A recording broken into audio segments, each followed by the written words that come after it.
U.S. President Donald Trump eases restrictions on China's Huawei to help restart trade talks with Beijing. Hello, I'm Mike Walter, filling in for Anna Naidu, and this is The Heat.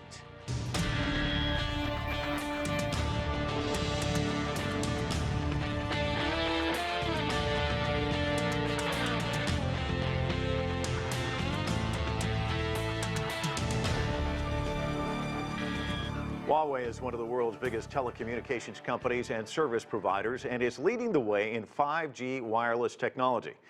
The company is also caught in the middle of the U.S.-China trade war. The U.S. Commerce Department put the company on its entity list in May, banning all U.S. companies from selling products to Huawei. President Trump also signed an executive order stopping U.S. firms from purchasing or using Huawei telecom gear. Washington claims Huawei could use its technology to spy on behalf of the Chinese government, something the company has repeatedly denied. After talks with Chinese President Xi on the sidelines of the G20 summit, President Trump changed his position.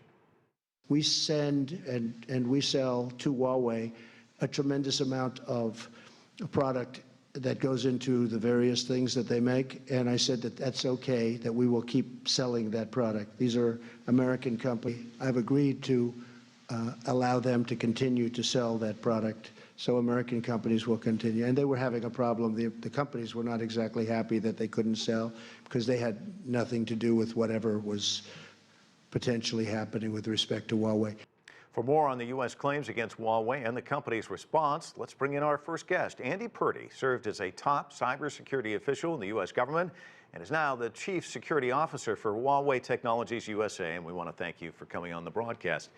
Andy, obviously a lot of people were interested in what was going to happen on the sidelines of the G20. Clearly you were among them. What was the best case scenario you could hope for, and where did the president land with his announcement there that we just heard? Well, actually, the best case scenario for us would be if the United States government would engage in serious discussions with Huawei, because the Chinese government doesn't speak for us. We don't speak through the Chinese government. So that would have been the best outcome. What happened was more of an olive branch than a firm commitment.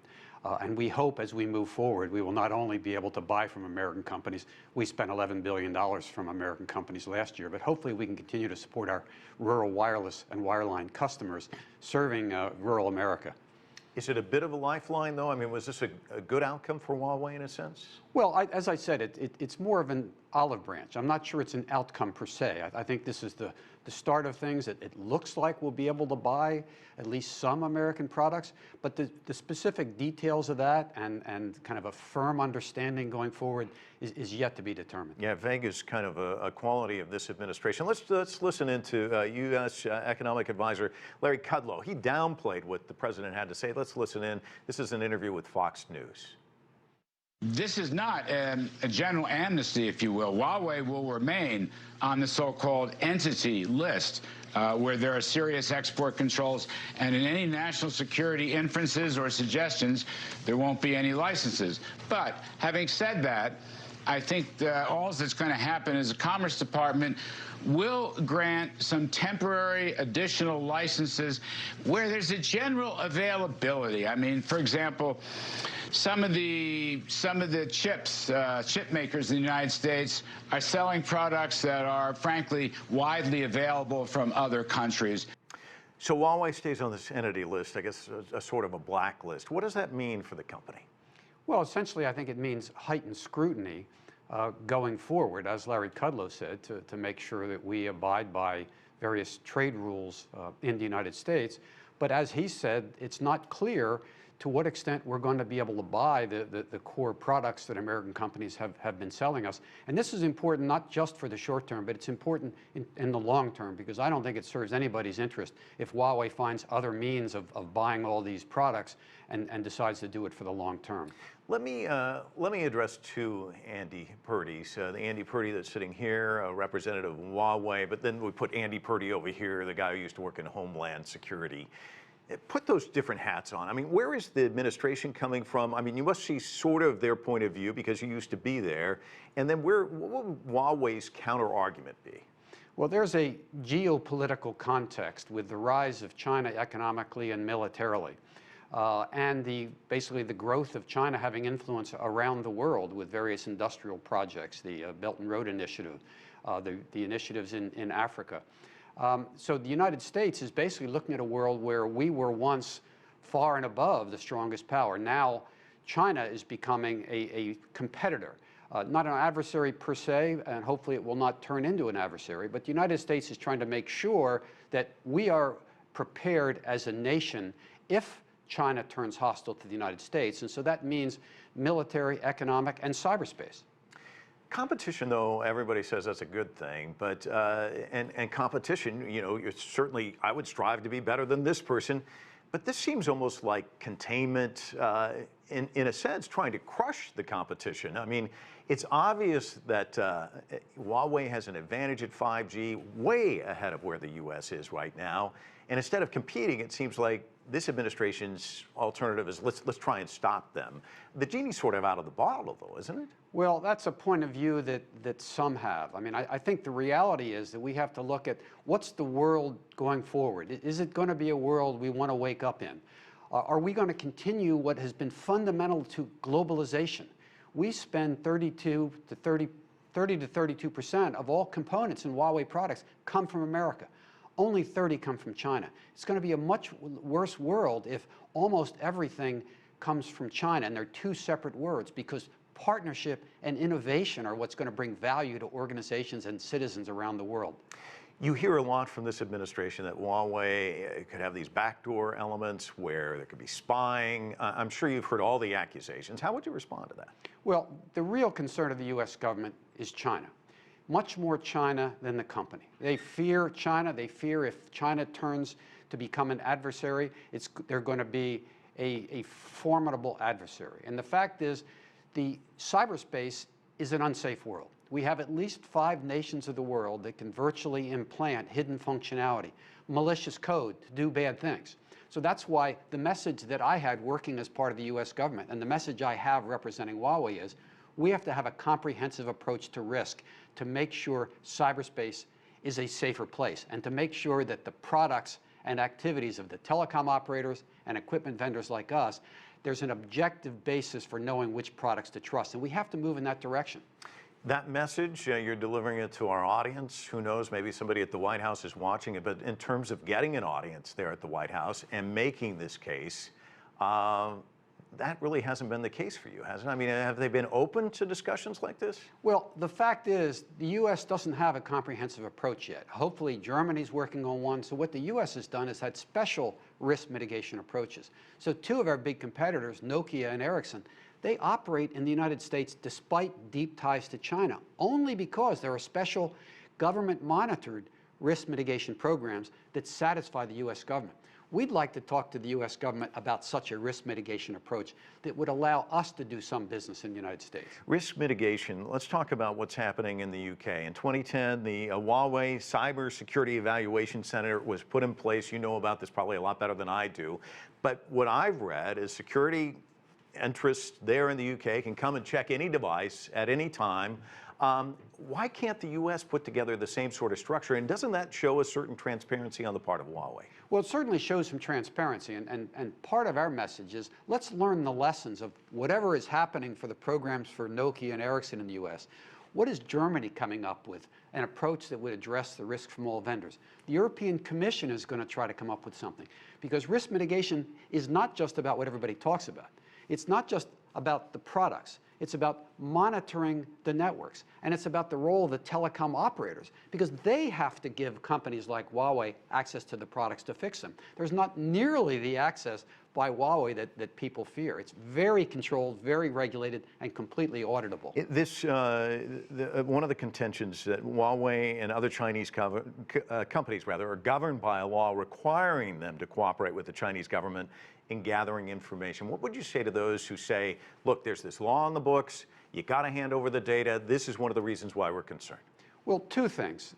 Independent experts say the law doesn't say that, but secondly, the U.S. government doesn't really believe the law matters. The U.S. government believes that Huawei would do whatever the Chinese government wants, whether or not there was a law. But the fact is, we can't turn over data that we don't have. And The only access we get to customer data is specially configured laptops, that every keystroke when we access a customer data or network has to be with written permission. Every keystroke is logged and recorded. So you can see exactly what we did, exactly what happens to the data. That's not the way it's pictured in the public media.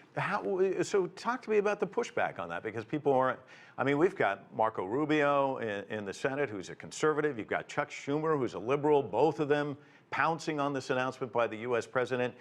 It's a tough sell, isn't it? Well, I think the geopolitical context of concern and fear of a rising China is affecting the normal likelihood that people would engage and experts would engage in a substantive conversation. Four of the UK carriers over in the UK had testified recently, and they talked about they're the ones who control the data, not the equipment vendors. And the fact is the techniques we use to record every keystroke of access, we'd welcome the opportunity to have the government come in and evaluate that, or an independent company to evaluate that, because it's got to be not just about transparency, but that's important. It's got to be about assurance, and we're open to trying to improve. And why wouldn't the U.S. do that? I mean, you're making this invitation. Why wouldn't they do it? Right now, there's a political overlay. The hostility is so great. The experts, I think, are afraid to step out and say, hey, well, let's have this conversation. We can work it out. But we hope, although we can't say we're optimistic, we hope that we can participate in those conversations. Let me ask you another question. The Defense Innovation Board, now this is a group of U.S. business leaders and academics that advises the U.S. Defense Department, and it said in this in a report, I want to quote it, the leader of 5G stands to gain hundreds of billions of dollars in revenue over the next decade with widespread job creation across the wireless technology sector. Right now, it looks like Huawei's in the lead. You've mentioned a couple others that are also kind of maybe nipping at your tail. The U.S. isn't in this conversation. Huawei spent $15 billion in research in 2018. The U.S. really isn't in this game. I mean, isn't that an area where the United States should be more concerned? Well, two things.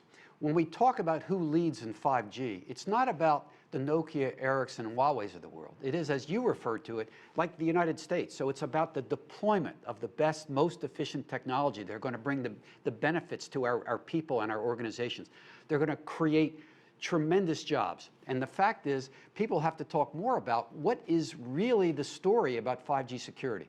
When it's fully deployed, it's going to be much more secure than 4G. And so we need to make sure we come up with mechanisms to test the products for all vendors, because we need an objective basis to know which products are worthy of trust, not just last year, but today. We're talking about the future, but let's talk about the present, because one of the things that I think is kind of lost in this whole kind of conversation about Huawei is rural wireless users. And the fact that Huawei is cheaper to a lot of these people in rural America. We're talking about states like South Dakota, Colorado, Wyoming. You know the list probably better than I do. You're here as a representative of Huawei. These people are really concerned because of what's going on with this administration that wireless technology could go away. Talk to us about that, because I think that's kind of lost in the equation in this kind of geopolitical conversation we're talking about. Yeah, we serve about 40 rural customers for wireless and wireline service. And the fact is that our products, yes, they're economical, but they are high in quality. And now, partly because of our investment of $15 billion last year and probably $20 billion this year in R&D, companies want to partner with us around the world because we can help them be competitive. Our customers have given proposals to the Federal Communications Commission for ways that they think the risk could be mitigated. Concrete ways with experts providing evidence about what specifically can be done. Not just product testing, but monitoring the networks, improving the security of our customers. We think those are discussions worth having because the quality of service to rural America, to the farms, the stores, the schools, the universities, that's very important. Let me ask one final question before we let you get out of here. Where do you see this going? I mean, best case scenario and worst case scenario, which I'm sure you probably don't want to think about. Well, the best case scenario is a world in which the United States and China can work together, where we can lower the rhetoric, that we can resist the temptation to escalate. In other words, China shouldn't block Apple from doing business in the United States. I saw that China just announced they're going to allow more financial institutions to do business in China. We can't have China put an entity list like the U.S. We have to have discussions about real cybersecurity risk, and we have to understand the implications to our country. We need to be able to grow and improve with the best innovation, and we need to plan which technologies we care about. Do we care about 6G? Do we care about security? Let's invest in that, the government and private companies together. I want to point out, of course, you put your Huawei phone right there on the desk, but fortunately you turned it off so it didn't go off during the interview. Andy, thanks so much. Really appreciate it. You're welcome. Next, more of our conversation about the challenges facing Huawei. Stay with us. You're watching The Heat.